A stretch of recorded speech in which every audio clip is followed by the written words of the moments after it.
দূরদেশে বসবাসকারী বাংলাদেশিদের কথা বলছে ডিবিসি নিউজ। আপনাদের সুখ দুঃখ, হাসি কান্না, আশা নিরাশার কথা সবার সামনে তুলে আনতে আমাদের আয়োজন দূরদেশে সুখ দুঃখ। বিদেশের মাটিতে বাংলাদেশের মানুষগুলো মানে আপনারা যারা যাচ্ছেন তারা মূলত যাচ্ছেন কাজের সন্ধানে, আর সেজন্য শেষ সম্বলটুকু পর্যন্ত ব্যয় করছেন অনেকেই। সেখানে অক্লান্ত পরিশ্রমের অর্থে পরিবারের মুখে ফোটাচ্ছেন হাসি, আর আপনাদের পাঠানো রেমিটেন্সে দেশের অর্থনীতি হচ্ছে সমৃদ্ধ। অবশ্য দালালদের খপ্পরে পড়ে আপনারা কেউ কেউ হন নিঃস্ব পর্যন্ত। অন্যদিকে অনেক বাংলাদেশি নিজ গুণে দেশের নাম করছেন উজ্জ্বল। আমরা সেই সব মানুষের সবার কথাই বলবো এই আয়োজনে। আপনাদের সবাইকে আমন্ত্রণ জানাচ্ছি আমি মজুমদার জুয়েল। এমনিতেই মালয়েশিয়ার শ্রমবাজার নিয়ে চলছে এক ধরনের টানা হেঁচড়া।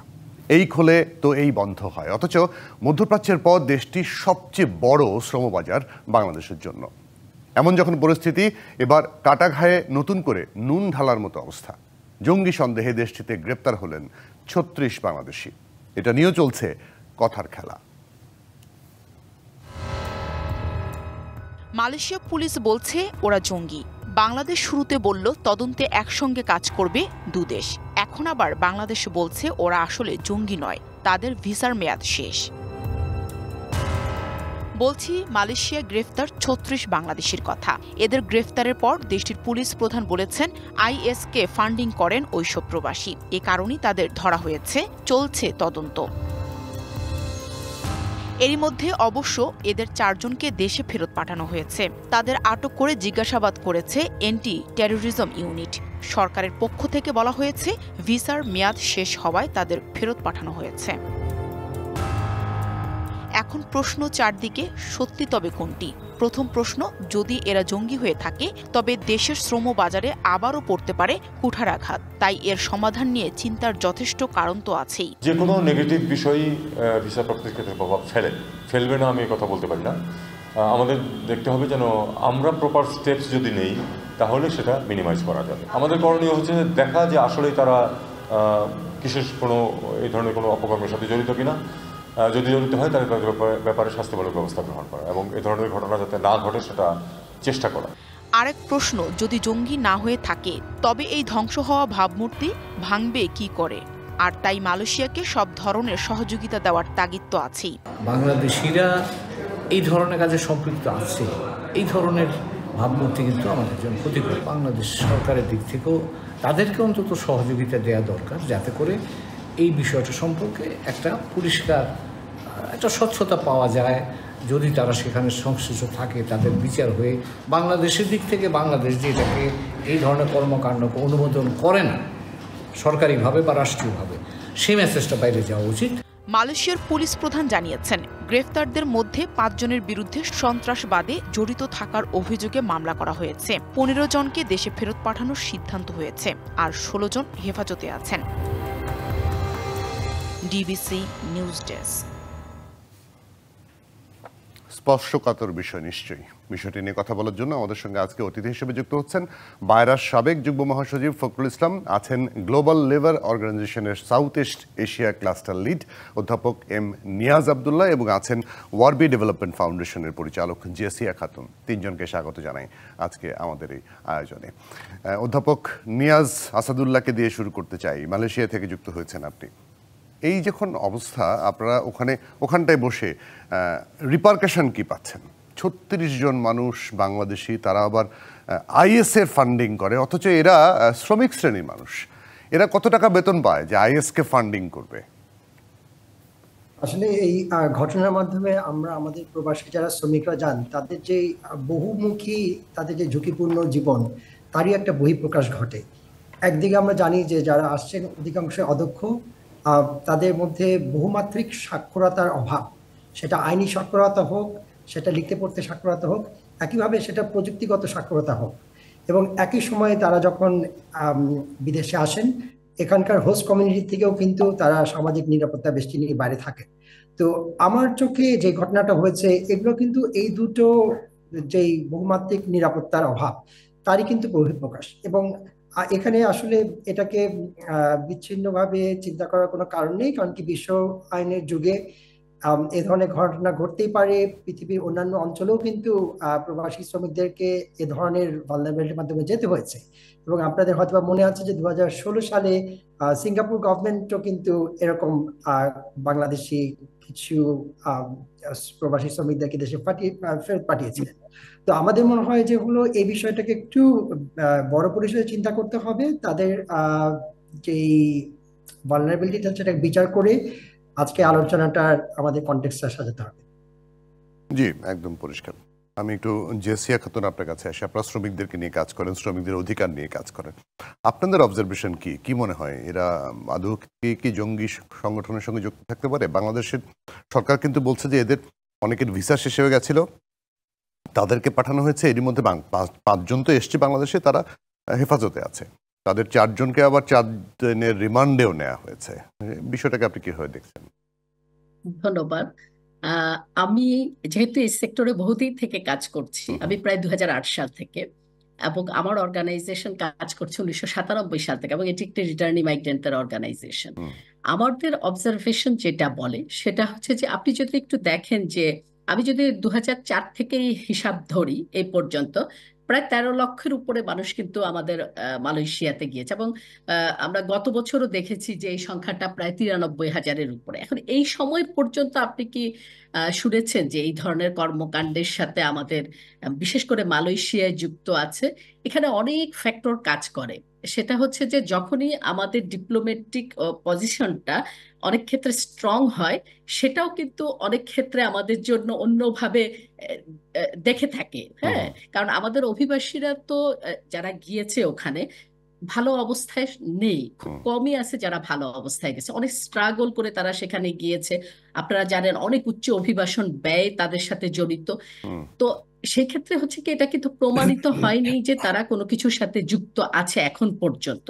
আমি নিজেই অনেকগুলো কেস নিয়ে কাজ করছিলাম, এর মধ্যে একটি কেস দেখলাম ঠিক সেই অবস্থা। সে 4-5 বছর ওখানে কাজ করেছে, লাস্টের দিকে এসে যেটা হলো তার ভিসাটাকে রিনিউ করছে না। যখন সে বারবার বলছিল তখন তাকে কি করলো, একটা অপরাধের সাথে যুক্ত করে পাঠিয়ে দেওয়ার ব্যবস্থা করলো। এবং আরেকটি কেস আমি যেটা দেখলাম যে সে যখন রিনিউর কথা বলছে বা তার কি বলে কন্ট্রাক্টটাকে আরো কন্টিনিউর কথা বলছে, তখন সাধারণ ক্ষমার সময়টাতে তাকে বলছে যে সে অপরাধ করেছে, এই ক্ষমার মাধ্যমে যেতে। সে যখন এটা নিয়ে খুব স্ট্রং ভয়েস রেজ করলো, সেখানকার আইএলওতে গেল, আমাদের এমবেসিতে গেল, কিন্তু শেষ পর্যন্ত সে পারলো না, তাকে ফেরত আসতে হলো। তো এখানে আসলে অনেকগুলো ফ্যাক্টর জড়িত থাকে, এবং আমাদের অভিবাসীরা কিন্তু খুব সাধারণ, কারণ আমরা এদেরকে নিয়ে কাজ করি, এদের পরিবারকে নিয়ে কাজ করি, আমরা কিন্তু জানি এটার পেছনে অনেক ধরনের পলিটিক্সও থাকে। একটা রাষ্ট্রকে বা একটা কূটনৈতিক কি বলে যেখানে বার্গেনিং হয় সেটাকে দমিয়ে দেওয়ার বিষয়েও কিন্তু অনেকগুলো বিষয় এখানে ফ্যাক্টর হিসেবে কাজ করে। এটা আমার পার্সোনাল অভিজ্ঞতা থেকে আপনি কাজ করে এটা বুঝতে পেরেছেন, জানতে পেরেছেন। সেই জায়গাটায় ফখরুল ইসলাম, আপনার অভিজ্ঞতাটা কিরকম? যেটা জেসিয়া খাতুন বললেন যে ঠিক আছে, একটা দেশ মনে করতেই পারে যে আমি এই শ্রমিকগুলোকে রাখবো না, আবার কন্ট্রাক্ট আমি রিনিউ করবো না, তাকে পাঠিয়ে দেখ। সেখানে জঙ্গিবাদের সঙ্গে যুক্ত করা, অপরাধের সঙ্গে যুক্ত করা, এটার সঙ্গে তো একটা দেশের ভাবমূর্তিও জড়িত। ধন্যবাদ আপনাকে। আসলে যে বিষয়টা আসছে এটা আমাদের জন্য খুবই অ্যালার্মিং একটা সিচুয়েশন, কারণ মালয়েশিয়ার সাথে বাংলাদেশের অত্যন্ত সুসম্পর্ক আছে। বাংলাদেশি লক্ষ লক্ষ শ্রমিক সেখানে কাজ করে, এবং নতুন করে শ্রমিক যাওয়ার একটা সম্ভাবনা তৈরি হয়েছে আবারও। তো মালয়েশিয়াতে এরকম কর্মকাণ্ডটা আসলে প্রাথমিকভাবে যেটা আমরা বলি, আমরা বিশ্বাস করি না, বা আমাদের শ্রমিকেরা কখনো এটা করার কথা না, বা এরকম আমরা শ্রমিকদের, সাধারণ শ্রমিক যারা, তারা এটা কখনোই এটা করবে বলে আমরা বিশ্বাস করি না। এবং অন্য কোনো দেশে এরকম কোনো আমাদের দৃষ্টান্তও কিন্তু নাই। ইভেন কি বাংলাদেশের অভ্যন্তরেও আমাদের এই আইএস সম্পৃক্ততার কোনো কিছু কিন্তু কখনো পাওয়া যায়নি। সেই ধারাবাহিকতায় বাংলাদেশের মানুষ আইএস এর সাথে সম্পৃক্ত বা এরকম জঙ্গি অর্থায়ন করবে, অথবা অর্থ সংগ্রহ করবে, অথবা সদস্য সংগ্রহ করবে, এইটা কোনোভাবেই আমরা, এটা আমাদের কাছে গ্রহণযোগ্য না। কিন্তু যেহেতু মালয়েশিয়ান সরকার এরকম একটা অভিযোগ নিয়ে আসছে, এবং তারা 5 জনকে অলরেডি অভিযুক্ত করেছে, এবং তারা 16 জনের বিরুদ্ধে তদন্ত করছেন, এবং 15 জনকে তারা দেশে ফেরত পাঠাচ্ছেন, ইতিমধ্যে 4 জনকে ফেরত পাঠিয়েছেন। এবং সেই জায়গাটাতে আমরা মনে করি বাংলাদেশ সরকারকে এটা সর্বোচ্চ গুরুত্ব দিয়ে বিষয়টা দেখভাল করতে হবে, এবং মালয়েশিয়ান সরকারকে সহযোগিতা করার সর্বোচ্চ আশ্বাসটুকু দিতে হবে। ইভেন কি আমরাও ফাইন্ড আউট করতে হবে যে আসলে ঘটনাটা কি। যদি আমরা এটা করি, বিশেষ করে আমাদের যে 4 জন ফেরত আসছে, অলরেডি আমাদের গোয়েন্দা সংস্থাগুলো তদারকি করছে এবং তারা এটা তদন্ত করছে। তো এই আসল রহস্যটা কি, কোথায় থেকে আসলো, এটা কি কোনো আসলে তারা কি সম্পৃক্ত আসলে কি আছে, নাকি এটা দেশীয় বা আন্তর্জাতিক কোনো একটা চক্রান্ত এবং আমাদের শ্রমবাজারকে ক্ষতিগ্রস্ত করার কোনো একটা বিষয়, দুই দেশের সম্পর্ককে নষ্ট করার বিষয়ে অন্য কোনো দেশ এখানে সম্পৃক্ত আছে কিনা, এই বিষয়গুলো আসলে খতিয়ে দেখা আমাদের জন্য এখন খুবই জরুরি। এবং আমি মনে করি বাংলাদেশ সরকার এবং মালয়েশিয়ান সরকার অত্যন্ত গভীরভাবে আন্তরিকতার সাথে এই বিষয়টা নিয়ে উভয়ের স্বার্থে কাজ করা প্রয়োজন। জি, অধ্যাপক নিয়াজ আসাদুল্লাহ, সেই জায়গাটায় যে 5 জনকে এরই মধ্যে অভিযুক্ত করা হচ্ছে মালয়েশিয়ায়, আমরা জানতে পেরেছি যে মালয়েশিয়ার দূতাবাস তাদের সঙ্গে যোগাযোগ করেছে, কিন্তু মালয়েশিয়ান গভর্নমেন্ট এখন পর্যন্ত তাদের পক্ষে কোনো লয়ার নিয়োগ করা, আইনগত সহায়তা দেওয়া, সেই অনুমতিটা এখনো পর্যন্ত পাওয়া যায়নি। তার মানে সরকার চেষ্টা করছে এবং সরকারের এখানেও যারা এসছে এর মধ্যে 4 জন না 5 জন ফিরছেন, 4 জনকে রিমান্ডে নেওয়া হয়েছে। তাদেরকে ব্যাপারে আমাদের সরকারের পক্ষ থেকে বলা হয়েছে, স্বরাষ্ট্র উপদেষ্টা বলেছেন যে তারা আসলে জঙ্গিবাদের সঙ্গে জড়িত নন, তাদের ভিসার মেয়াদ শেষ হয়ে গেছে, এ কারণে তাদেরকে ফেরত পাঠানো হয়েছে। তো অবশ্যই আর কি করণীয় আছে দূতাবাসের পক্ষ থেকে? আমি আমার দুজন প্যানেলিস্টের কথা শুনতে শুনতে যেটা মাথায় আসলো সেটা হলো যে আসলে এই প্রবাসী শ্রমিকদেরকে নিয়ে যে বয়ানটা, এই বয়ানের নিয়ন্ত্রণ আমরা আসলে কখনই নিতে পারিনি, এবং এটা একটা বড় ব্যর্থতা। যে আপনার এর আগেও কিন্তু 2016 সালে হোলি আর্টিসানের যে সংকটটা হলো, সেটা কিন্তু শেকড় মালয়েশিয়া থেকে হলো, হ্যাঁ। তো এবং তো তারপর থেকেই কিন্তু আমাদের সচেতনতা হওয়া উচিত ছিল। আমাদেরকে যারা এমবেসি আছেন, যারা দায়িত্বশীল কর্তৃপক্ষ আছেন, তাদের কিন্তু এইটা একটা নতুনভাবে লেখার প্রয়োজন ছিল যে বাংলাদেশের থেকে যারা আসেন তাদের প্রমিস, তাদের পোটেনশিয়াল, তাদের প্রোডাক্টিভিটি, তাদের কন্ট্রিবিউশন। তো আমরা সবসময় দেখি যে একটা রিয়াক্টিভ মোডে থাকি, যে কোনো একটা সংকট না হলে পরে আমরা নড়ে চড়ে বসি না। এবং এই যে আপনাদের কথাটা বলা হচ্ছে যে রিপ্রেজেন্টেশনের অভাব, হ্যাঁ, সেটা লিগাল রিপ্রেজেন্টেশন হোক, মোরাল রিপ্রেজেন্টেশন হোক, তো এইটা আমার মনে হয় এখন যে সরকার আছেন, আমাদের মাননীয় উপদেষ্টা প্রফেসর ইউনূস সাহেব এবং এখানে আনোয়ার ইব্রাহিম যিনি প্রধানমন্ত্রী, তাদের তো একটা বহুদিনের সুসম্পর্ক আছে।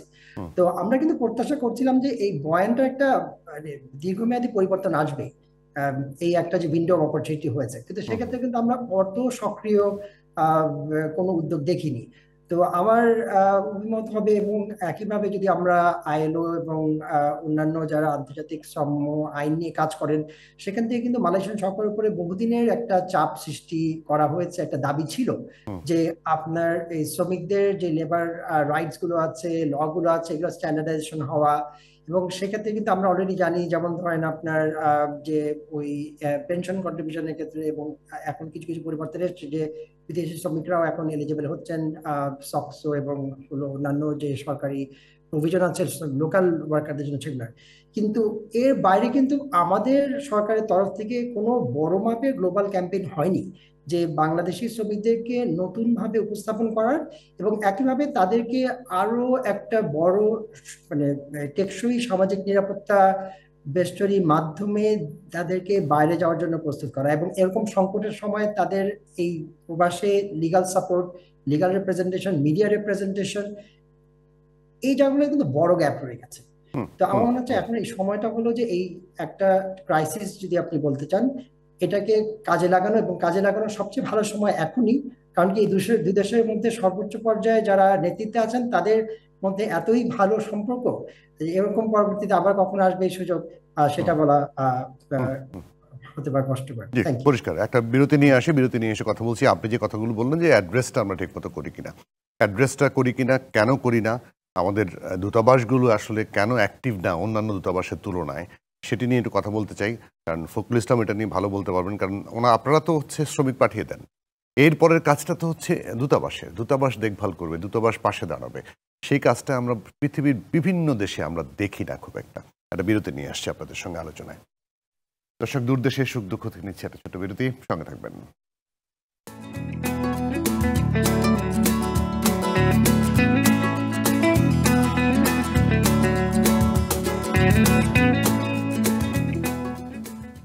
দূরদেশে সুখ দুঃখ আয়োজনে আমন্ত্রণ আরো একবার, সঙ্গে আছি আমি মজুমদার।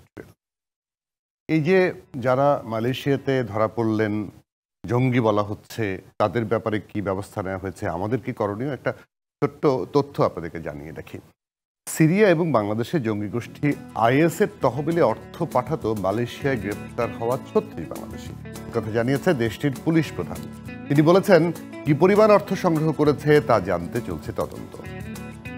এছাড়া মালয়েশিয়ায় গ্রেপ্তার বাংলাদেশিরা কারখানা, নির্মাণ এবং সেবা খাতে কর্মরত ছিলেন। এদের মধ্যে ৩ জনকে এরই মধ্যে দেশে ফেরত পাঠানো, দুঃখিত আমি আবার বলছি, এরই মধ্যে ৫ জনকে দেশে পাঠানো হয়েছে ফেরত। ৫ জনের বিরুদ্ধে সন্ত্রাস দমন আইনে মামলা করেছে দেশটির পুলিশ। বাংলাদেশে এই চক্রটি আন্তর্জাতিক মানি ট্রান্সফার সার্ভিস এবং ই ওয়ালেট ব্যবহার করে সিরিয়া এবং বাংলাদেশে আইএসের জন্য অর্থ পাঠাতো, এমন প্রমাণও পেয়েছে মালয়েশিয়ার পুলিশের কাউন্টার টেরোরিজম ডিভিশন, এমনটাই দাবি তাদের। গেরাকান মিলিটান্ট র্যাডিক্যাল বাংলাদেশ বা জিএমআরবি নামে হোয়াটসঅ্যাপ এবং টেলিগ্রামের অ্যাপে গ্রুপ তৈরি করে সদস্য সংগ্রহ এবং উগ্র মতবাদ প্রচার করে আসছিল চক্রটি। তাদের সদস্য সংখ্যা অন্তত 150, এমনটাও দাবি করেছে মালয়েশিয়ার পুলিশ। মালয়েশিয়ায় গ্রেপ্তার কোনো বাংলাদেশি জঙ্গি নয়, দেশে ফেরত পাঠানো ৫ জনকে অ্যান্টি টেরোরিজম ইউনিটের কাছে হস্তান্তর করা হয়েছে। ভিসার মেয়াদ শেষ হওয়ায় পাঠানো হয়েছে তাদের, এমন দাবি করেছেন বাংলাদেশের স্বরাষ্ট্র উপদেষ্টা। এই তথ্যগুলো নিয়ে আবারও আমাদের সঙ্গে অতিথির সঙ্গে আলোচনায় যাচ্ছি। আমাদের সঙ্গে যুক্ত আছেন বায়রার সাবেক যুগ্ম মহাসচিব ফখরুল ইসলাম, আছেন গ্লোবাল লেবার অর্গানাইজেশনের south east Asia cluster lead অধ্যাপক এম নিয়াজ আসাদুল্লাহ, এবং আছেন ওয়ারবি ডেভেলপমেন্ট ফাউন্ডেশনের পরিচালক জেসিয়া খাতুন। আপনাদের 3 জনকে আবারও স্বাগত। ফখরুল ইসলাম, যেটি বলছিলাম যে আমাদের শ্রমিক, আমাদের বাংলাদেশি শ্রমিক শুধু না, যে কোনো বাংলাদেশি বিদেশে যখন যাচ্ছেন তাদের দায় দায়িত্ব কিন্তু দূতাবাসের। তো এরকম অ্যাড্রেসের ক্ষেত্রে আমাদের অনীহা বা একটু স্লো গতি, অনেক সময় তাদেরকে পাওয়া যায় না, এরকম কেন হয়? ধন্যবাদ। আসলে এটা কিন্তু খুব ছোট্ট করে বলা যাবে না। বাংলাদেশের যেখানে আপনার আমাদের প্রায় ১.৫ কোটি মানুষ বিদেশে আছে, বিভিন্ন দেশে আছে, আসলে এই সেক্টর থেকে যে আমাদের অলমোস্ট $30 বিলিয়ন আমাদের দেশে অর্থনীতিতে যে কাজ করছে, তো ওই বিষয়টাকে সর্বোচ্চ মূল্যায়ন করে এই সেক্টরটাকে সাজানো, সেক্টরটাকে সর্বোচ্চ গুরুত্ব দেয়া, এবং এখানে সুবিধা অসুবিধা, এখানে আরো কিভাবে এটাকে যুগোপযোগী করা যায়, প্রবলেমগুলো সলভ করা যায়, সেই জায়গাগুলোতে ওয়ার্কারের ওয়েলফেয়ারে আরো বেশি কাজ করা যায়, এই জায়গাগুলোতে আসলে আমাদের কখনোই আমরা দেখি নাই যে খুব ভালোভাবে আন্তরিকতার সহিত এই কাজগুলো করা হয়েছে। আপনি দেখেন, এই যেখানে মনে কর আমরা সৌদি আরবের মতো একটা দেশ, সেখানে আমাদের প্রায় 30 লক্ষ লোক বাস করে, বাংলাদেশি শ্রমিক আছে সেখানে। সেখানে দেখেন আমাদের রিয়াদ এবং জেদ্দা, এই দুইটা আমাদের কনসুলেট সেকশন আছে, এবং সেই কনসুলেট সেকশনগুলোতে বা আমাদের এমবেসিতে কি পরিমাণ জনশক্তি আছে আমাদের এই 30 লক্ষ লোককে টেক কেয়ার করার জন্য। সেটা হয়তো হাতে গোনা, এখানে 5 জন, সেখানে 5 জন, সর্বোচ্চ 10 জন হবে। তো এখানে যে জিনিসটা হচ্ছে যে আমাদের এই শ্রমিকদেরকে দেখভাল করার জন্য সেখানে আমরা বারবার বলেছি, জেসিয়া আছে ওনারাও বলেছেন যে প্রত্যেকটা বড় বড় শহরগুলোতে একটা ওয়ান স্টপ সার্ভিসের মতো করা যেতে পারে, সেখানে আইনগত সহযোগিতা করা যেতে পারে, একটা সেল থাকতে পারে, তারপরে এমবেসির জনসংখ্যা আমাদের সেখানে কর্মকর্তা আরো বৃদ্ধি করা যেতে পারে। ঠিক একই রকম মালয়েশিয়াতেও, আদার্স কান্ট্রিগুলোতেও সেখানে আমাদের এই শ্রমিকদের সুবিধা অসুবিধা, ইভেন কি দেশের সাথে দেখেন আমরা এই আমাদের ফর্মাল চ্যানেলে যাতে রিমিটেন্স আসে, রিমিটেন্সকে আরো বৃদ্ধি করার জন্য কিন্তু সরকারি কিন্তু উদ্যোগ আমাদের নেওয়া যেতে পারে। এবং এইভাবে যদি আমরা এই উদ্যোগগুলো নিই, তাহলে কিন্তু আমাদের একদিকে রিমিটেন্স বাড়বে, আরেকদিকে আমাদের শ্রমিকদের যে বিভিন্ন এমপ্লয়াররা অনৈতিকভাবে প্রবলেম তৈরি করে, অনেক সময় তাদেরকে বেতন দেয় না, সময় মতো কাজ দেয় না, অ্যাকোমোডেশন ভালো না, তাদেরকে ওভারটাইম দেয় না, এরকম বহু অভিযোগ আছে। কিন্তু সেটা ইচ্ছা করলে রিক্রুটমেন্ট এজেন্সিগুলো অনেক সময় সমাধান করতে পারে না। দূতাবাস যখন এই দায়িত্বগুলো নেয়, তখন দূতাবাসের কর্মকর্তাদেরকে কিন্তু ওই দেশের এমপ্লয়াররা কিন্তু সর্বোচ্চ গুরুত্ব দিতে বাধ্য হয়, তখন খুব তাড়াতাড়ি সলভ হয়। সেই জায়গাতে আমি মনে করি এই আমাদের এই সেক্টরটাকে সর্বোচ্চ গুরুত্ব দিয়ে এটা একেবারে জাতীয়ভাবে আমাদেরকে এইভাবে সেভাবে একটা সুন্দরভাবে সাজাতে হবে যে আমার কোন দেশে কোথায় কি পরিমাণ আমার এই শ্রমিকদেরকে রক্ষা করার জন্য, সুরক্ষা করার জন্য, এদের এদেরকে সাপোর্ট দেওয়ার জন্য আমাদের যে জনবল দরকার, প্রথমত সেই জনবল নিয়োগ দেওয়ার জন্য কথাই বলছেন আপনি, মানে মূলত আপনি ফোকাস করছেন দূতাবাসগুলোতে জনবলের সংকট। জেসিয়া খাতুন, অন্যান্য দেশ, মানে হ্যাঁ আমাদের দেশের শ্রমিকের সংখ্যা অবশ্যই বেশি, মানে মালয়েশিয়াতে 14-15 লাখের মতো, সৌদি আরবে 30 লাখের বেশি, সে তুলনায় দূতাবাসের লোক কম। কিন্তু অন্যান্য দেশ, ধরেন নেপাল, ধরেন ভুটান, ধরেন ভারত, তাদের কি খুব বেশি মানুষ থাকে নাকি আন্তরিকতাটা সবচেয়ে বড়, কোনটা? ধন্যবাদ। আমি আসলে এই পয়েন্টটাতেই ভাবছিলাম যে বলবো। আপনি দেখেন যে আমাদের একটা মাইগ্রেন্ট ওয়ার্কার যখন কি বলে একটা ভিন্ন একটা দেশে সে যখন সমস্যায় পড়ে, সে কি দূতাবাসের সাপোর্ট খুব ইজিলি পায়? পায় না। এখানে কিন্তু আমরা দেখতে পাই যে অন্যান্য দেশের যারা আছেন এমবেসিতে, আমাদের কি বলে শ্রম উইং এ, তারা কিন্তু খুব ইজিলি পায়। আমাদের ইভেন আমরা যদি এই জায়গাটা একটু ফোকাস করি যে আমরা একটা কাজ করেছিলাম যে একটা মডেল এমবেসি বা একটা মডেল দূতাবাস কেমন হওয়া দরকার। হ্যাঁ, সেখানে অনেকগুলো জিনিস প্রয়োজন হয়। তার মধ্যে সবচেয়ে ইম্পর্টেন্ট যেই জিনিসটা, সেটা হচ্ছে যে আমাদের যে অভিবাসীরা বিশ্বের বিভিন্ন দেশে আছে, এই ডাটাবেসটা, আমি যদি সৌদি আরবের কথা বলি, এখানে আমাদের প্রচুর অভিবাসী আছে, বা মালয়েশিয়াতে আছে, এই ডাটাবেসটা কি আমাদের দূতাবাসের কাছে আছে, যেটা পিরিয়ডিক্যালি তাদেরকে মনিটর করতে হবে, তারা কি আসলে ঠিকভাবে তাদের বেতন পাচ্ছে কিনা, তারা কি ওয়েজ থেফটের শিকার হচ্ছে কিনা, সোশ্যাল প্রোটেকশনটা বা তাদের কর্মপরিবেশটা কি, সেটা কিন্তু আমাদের হচ্ছে না। ইভেন আমাদের ডোমেস্টিক ওয়ার্কারদের ক্ষেত্রে আমরা জানি, আমি যদি মিডল ইস্টের কথা বলি, সেখানে কি ভয়াবহ পরিস্থিতি। তো এই জায়গাগুলোতে আন্তরিকতাটাও খুব বড় একটা বিষয়। কারণ আমাদের যারা যান, আমরা এর মধ্যে ভালো মন্দ মিলিয়েই আমরা বলবো, অনেকেই আছে খুবই আন্তরিক, অনেক চেষ্টা করেন, কিন্তু তারপরেও কিন্তু আমাদের যে আসলে সিস্টেমটা, এই সিস্টেমটাতে কিন্তু আমাদেরকে ওয়ার্কারদেরকে আসলে সেইভাবে দেখাই হয় না, বা তাদের সুযোগই থাকে না যে এমবেসিতে যে তারা সেবাগুলো পাবে। হ্যাঁ, এবং এক একজন এত দূরে দূরে তাদের কর্ম জায়গাগুলো থাকে, সেখান থেকে আসাও তাদের সম্ভব হয় না। এক্ষেত্রে তারা যে খুব ইজিলি, ধরলাম অনলাইনে খুব স্মুথলি তারা অভিযোগটা দিল বা কানেক্ট করলো, বা তারা একটা হটলাইনে দ্রুত যোগাযোগ করলো, একটা সলিউশন পেলো, এই জায়গাগুলোতেও কিন্তু তারা আমাদেরকে বলে যে না, আমরা ফোন দিই, ওনারা রিসিভই করেন না, বা রিসিভ করলেও সেভাবে সময় দিতে চান না। তো এই জায়গাটায় কিন্তু আমাদের আন্তরিকতাটা একটা বড় ব্যাপার। ইভেন আমরা দেখি যে এত সমস্যায় পড়ে আমাদের অভিবাসীরা, আমাদের কি লিগ্যাল সাপোর্টটা প্রপারলি পায়? হ্যাঁ, হয়তো বলবে যে একজন লিগ্যাল পার্সন রাখাটা অনেক ক্ষেত্রে খুব এক্সপেন্সিভ হয়।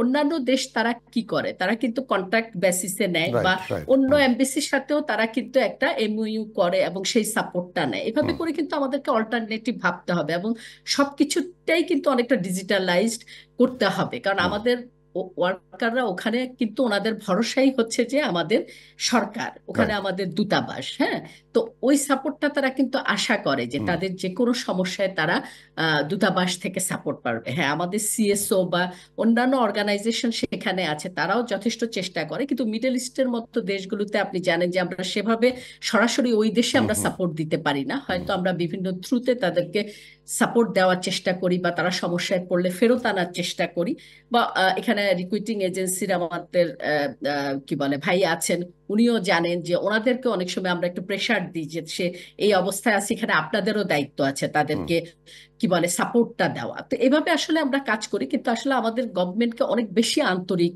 আসলে আরো হতে হবে এই জায়গাটাতে, এবং আইডেন্টিফাই করতে হবে যে আসলে আরো কি করলে আমাদের ওয়ার্কাররা দ্রুত তাদের কি বলে সমস্যার সমাধান করতে পারে। কারণ আপনি দেখেন আমাদের ওয়ার্কাররা এত টাকা খরচ করে যায়, বিশ্বের সবচেয়ে বেশি অভিবাসন ব্যয় হচ্ছে আমাদের বাংলাদেশি মাইগ্রেন্ট ওয়ার্কার, এটা আপনি জানেন। মালয়েশিয়ার ক্ষেত্রেও একই।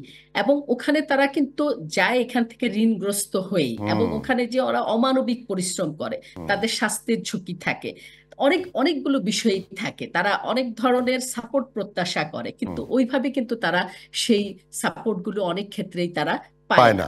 সেই জায়গাটায় অধ্যাপক নিয়াজ, সেই জায়গাটায় আসলে কি করার প্রয়োজন আছে বলে মনে হয়? আমরা বারবার বলি আন্তরিকতা, বারবার মানে বাংলাদেশ থেকে যে মানুষগুলো যান আসলে বিভিন্ন দূতাবাসে, তারা তাদের ব্যাপারে এক ধরনের অভিযোগ আছে যে তারা একটু হানিমুন পিরিয়ড পার করতে যান, 2-3 বছরের জন্য যান, বউ বাচ্চা নিয়ে সরকারের টাকায় থাকেন, ঘুরে আসেন বিদেশে, সেইভাবে সার্ভিস দেওয়ার আন্তরিকতা কম থাকে।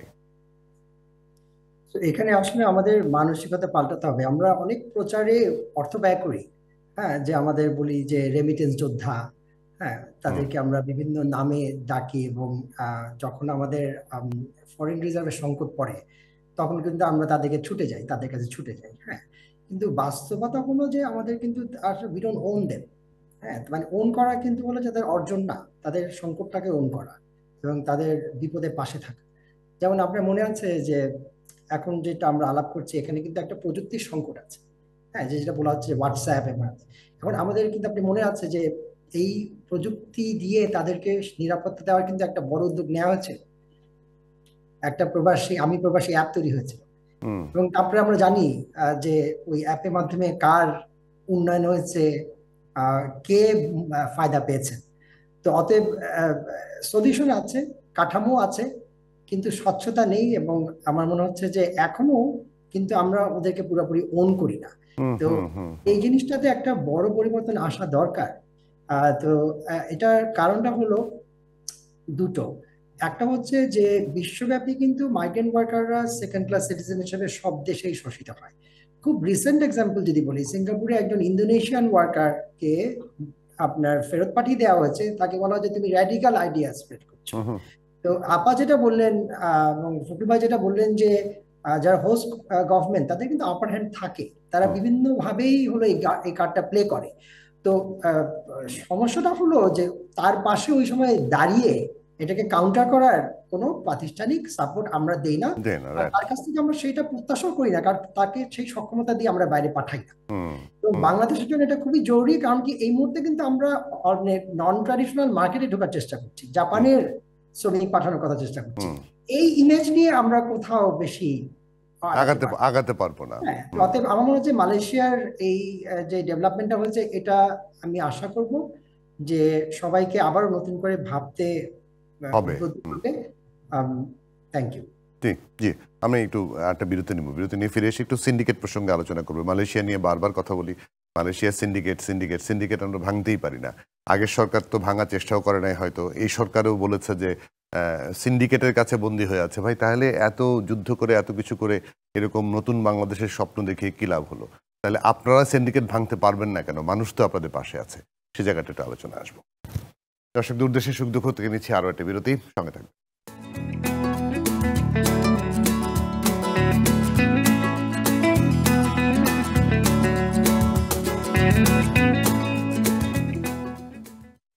দূরদেশের সুখ দুঃখ আয়োজনে আমন্ত্রণ আরো একবার, সঙ্গে আছি আমি মজুমদার জুয়েল। আমাদের সঙ্গে অতিথি হিসেবে রয়েছেন ফখরুল ইসলাম, রয়েছেন অধ্যাপক এম নিয়াজ আসাদুল্লাহ এবং আছেন জেসিয়া খাতুন।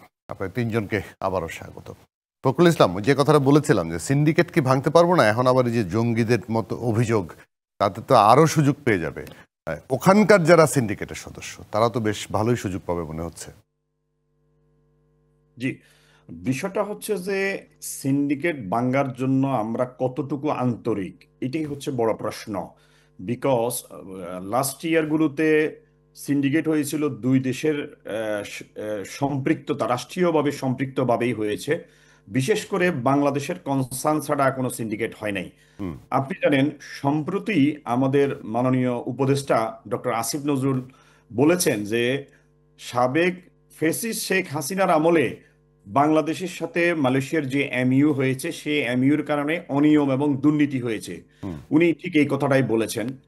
কিন্তু আবার উনি বলেছেন অনিয়ম দুর্নীতির কথা ভুলে গিয়ে উনি এটা বলেছেন যে শ্রমবাজারে যে মাইগ্রেশন কস্ট যে বৃদ্ধি হয়েছে মালয়েশিয়াতে, সেই বৃদ্ধির জন্য কি সিন্ডিকেট দায়ী নাকি মিডলম্যান দায়ী? উনি মিডলম্যানকে দায়ী করেছেন। তাহলে এটা একটা দুই রকমের কথা কিন্তু হয়ে গেছে। আপনি জানেন, এটা অলরেডি প্রতিষ্ঠিত। বাংলাদেশের প্রত্যেকটা টেলিভিশন, প্রত্যেকটা পত্র পত্রিকা, মিডিয়া, সব জায়গাতে এই সিন্ডিকেটের অনিয়ম এবং দুর্নীতির বিষয়ে আসছে এবং অতিরিক্ত 1,52,000 টাকা করে শ্রমিকদের থেকে অতিরিক্তভাবে নেওয়া হচ্ছে। তাদের টিকিট সকল খরচ বাদ দিয়ে এই অতিরিক্ত টাকাটা চাঁদা হিসেবে গ্রহণ করা হয়েছিল। সেখানে সাবেক সরকারের মন্ত্রী, এমপিরা, নেতারা জড়িত ছিল। তো যার ফলে আমরা বলেছি যে অনিয়ম এবং দুর্নীতিটা হয়েছে, যেটা মালয়েশিয়া অন্য 14টা কান্ট্রি থেকে শ্রমিক নিয়ে আসে, সেখানে কোনো সিন্ডিকেশন নাই, সেখানে কোনো লাইসেন্সের লিমিটেশন নাই। বাংলাদেশে অন্য যেসব দেশে শ্রমিক পাঠায় এরকম কোনো লিমিটেশন নেই, এবং এরকম এক্সট্রা 1,52,000 টাকা করে দিতে হবে এরকম এক্সট্রা কোথাও কোনো সিস্টেম কিন্তু নাই। আমরা সেই জায়গাতে বলেছি, আগের সরকার যেহেতু পৃষ্ঠপোষকতায় সরকারিভাবে এই সিন্ডিকেটটা হয়েছিল, একটা এমইউ হয়েছিল যেখানে বলা হয়েছে বাংলাদেশের রিক্রুটমেন্ট এজেন্সি মালয়েশিয়ান সরকার সিলেকশন করবে, সেই এমইউর সেই ক্লজটাকে চেঞ্জ করতে হবে। আমরা বারবার এটা নিয়ে মানববন্ধন করেছি, সম্মেলন করেছি, আমরা সেখানে সেদিকে এই সরকারেরও এখনো পর্যন্ত কোনো রকম দৃষ্টি নেই না, কাজের কাজটা আসলে হচ্ছে না। আমরা এখানে আমি আরেকটু একটু কয়েক সেকেন্ড আমাকে সময় দেন।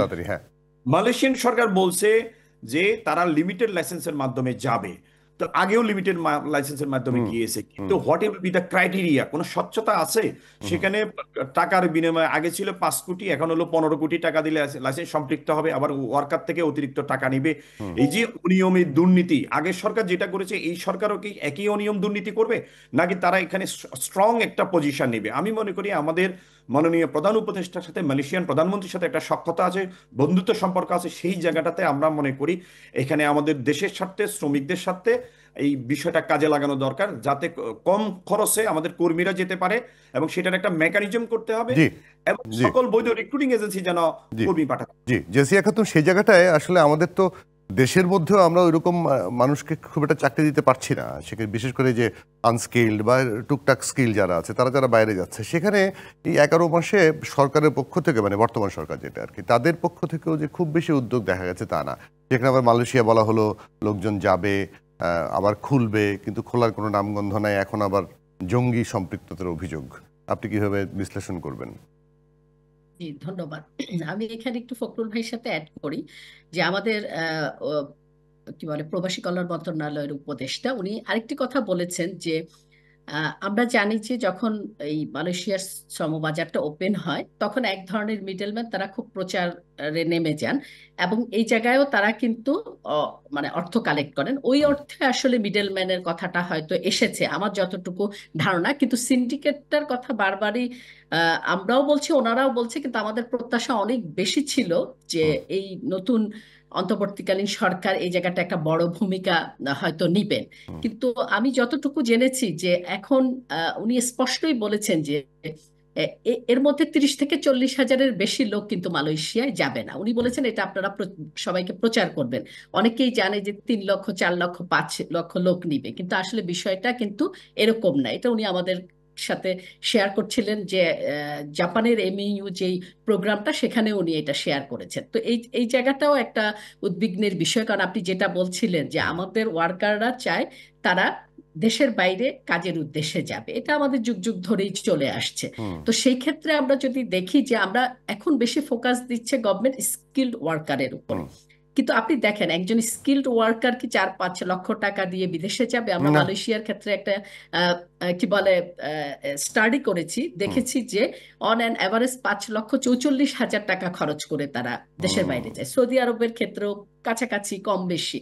তো এখন বেশিরভাগই যাচ্ছে, কিন্তু একদম আমরা অদক্ষ বলি না, কোনো মানুষই অদক্ষ না, লেস স্কিল বা লো স্কিল ওয়ার্কাররা তারা যাচ্ছে বিদেশে। এখন স্কিল যখন করতে হচ্ছে, এখানে ভূমিকা আসছে আমাদের টেকনিক্যাল ট্রেনিং সেন্টারের। এটা নিয়েও আমরা একটা কাজ করছি খুব ইনডেপথ।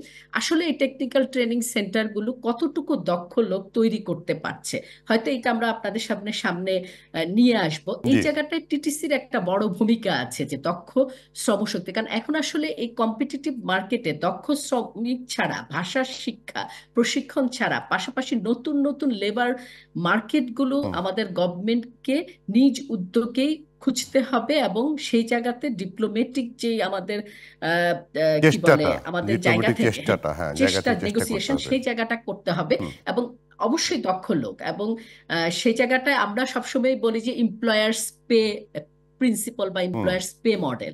এখানে আসলে কিন্তু যদি এইটা হয় তাহলে কিন্তু আপনার নিয়োগ প্রক্রিয়াও স্বচ্ছ হবে, অভিবাসীরাও ভালোভাবে যাবে, এবং খরচও কম পড়বে, ভালো স্যালারি পাবে, খরচ কম পড়বে, ভালো স্যালারিও পাবে। জি, অধ্যাপক মডেলটা আসলে করা উচিত। জি, অধ্যাপক নিয়াজ আসাদুল্লাহ, সেই জায়গাটায় ওই যে আমি সিন্ডিকেটের কথা বলি, আসলে এই স্কিলনেস যদি থাকে একটা শ্রমিকের, একটা মানুষের, একটা কর্মী তাহলে কিন্তু সে এমনিতেই অনেক সুযোগ সুবিধা পেয়ে যায়। আমরা স্কিল তৈরি করার ক্ষেত্রে খুব একটা উদ্যোগী না, সার্টিফিকেট নির্ভর। দেখবেন একজন ইলেকট্রিশিয়ানের সার্টিফিকেট আছে, উনি ইলেকট্রিশিয়ান, কিন্তু ভালো মতো একটা সকেটও খুলতে পারে না। তাহলে কি প্রশিক্ষণ নিয়ে যাচ্ছে? না, এটা কিন্তু বিগত সরকারের আমরা দেখেছি যে ভুই4-এর মতো দেশে বিভিন্ন জায়গাতে ট্রেনিং সেন্টার হয়েছে এবং হলো কিন্তু ট্রেনিং এর নামে কোটি কোটি টাকা খরচ করা হয়েছে। এবং আপনি হয়তো বা জানেন যে 2019 সালের দিকে NSDA, national skills development authority স্থাপন করা হয়েছে, যার কাজই ছিল হলো আপনার যে সমস্ত বিক্ষিপ্তভাবে ট্রেনিং প্রোগ্রামগুলো হচ্ছে টিভেট সিস্টেমের মাধ্যমে হোক, ইউনিভার্সিটির মাধ্যমে হোক বা প্রাইভেট ট্রেনিং সেন্টারের মাধ্যমে হোক, সেগুলোকে কম্পিটেন্সি বেস করা, কম্পিটেন্সি বেস করে যে সার্টিফিকেটটা আছে সেগুলো যাতে করে ইন্টারন্যাশনালি অ্যাকসেপ্টেবল হয় এবং তো সার্টিফিকেটগুলো যেন নির্ভরযোগ্য হয়। তো সে জায়গাতে কিন্তু আমরা আবারও দেখেছি যে একটা প্রাতিষ্ঠানিক উদ্যোগ নেওয়ার পরেও সেটা মুখ থুবড়ে পড়ে গেছে।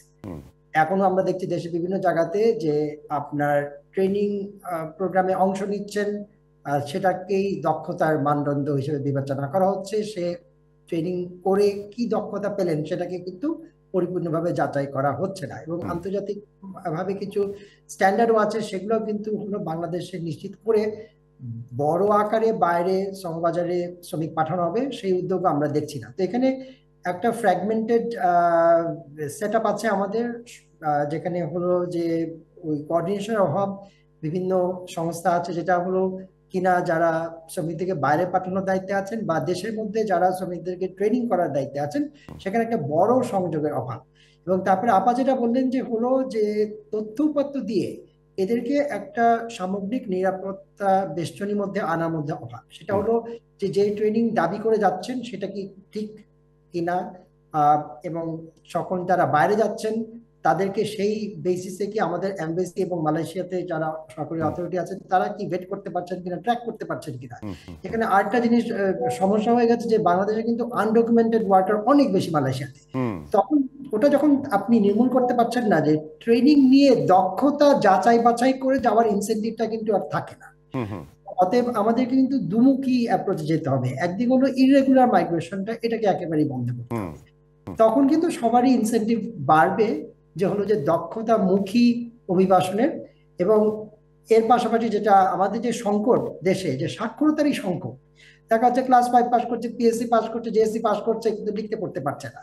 দেশের বাজারে কিন্তু এই জন্য আমাদের ব্যাপক মানে প্রশিক্ষণটা যেখানে যাক না কেন, মানে মিনিমাম প্রশিক্ষণ দিয়ে তারপর যেতে হবে। এবং এই প্রশিক্ষণটা আসলে সত্যিকারে হলো কিনা সেটি আসলে একটা দেখাশোনার ব্যাপার রয়েছে।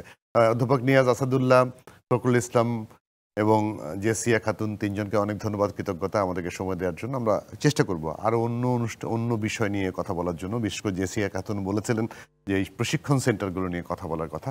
আমরা আবারও চেষ্টা করব খুব শিগগিরই আপনাদের সঙ্গে আবার যুক্ত হওয়ার জন্য। অনেক ধন্যবাদ আপনাদেরকে। Thank you. প্রবাসী বন্ধুরা, আপনাদের সুখ দুঃখের কথা আমরা জানাবো, তবে সব কথা যে আমরা জানি তা কিন্তু নয়।